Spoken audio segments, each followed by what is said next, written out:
Hindi pakiramdam na mas mahusay, ito ay ang bumalik sa pamumuhay na konektado sa pinagmulan, at ang lahat ay umaagos mula sa koneksyon na yon. Hayaan mong magbigay ako ng isang simpleng halimbawa na maaari mong gawin ngayon sa linggong ito.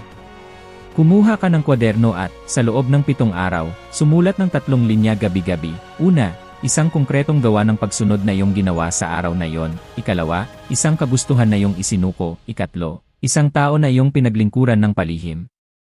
Sa linggo, balikan mo ito. Makikita mo ang mas kaunting dahon at mas maraming bunga. Hindi ito mistikal na pamamaraan, ito ay pagsasanay ng pananatili.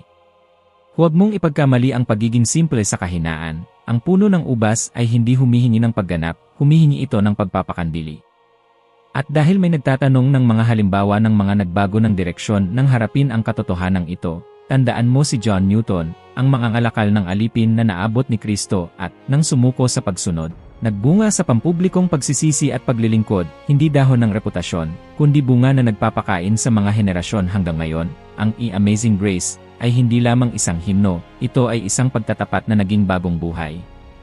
Kung iniisip mo na ito ay hindi praktikal, tanungin mo ang mga taong pinalaya ng impluensya ng kanyang ministeryo pagkatapos ng kanyang pagbabagong loob. Iyan ang ginagawa ng puno ng ubas kapag nagpasya ang isang sanga na magbunga. Ngayon, isang mabilis na pagbabago ng takbo, ipikit mo ang iyong mga mata sa loob ng 5 segundo. Humina ka. Isipin mo ang ama na naglalakad sa mga pasilyo ng iyong bahay na para bang pumapasok sa isang ubasan sa madaling araw.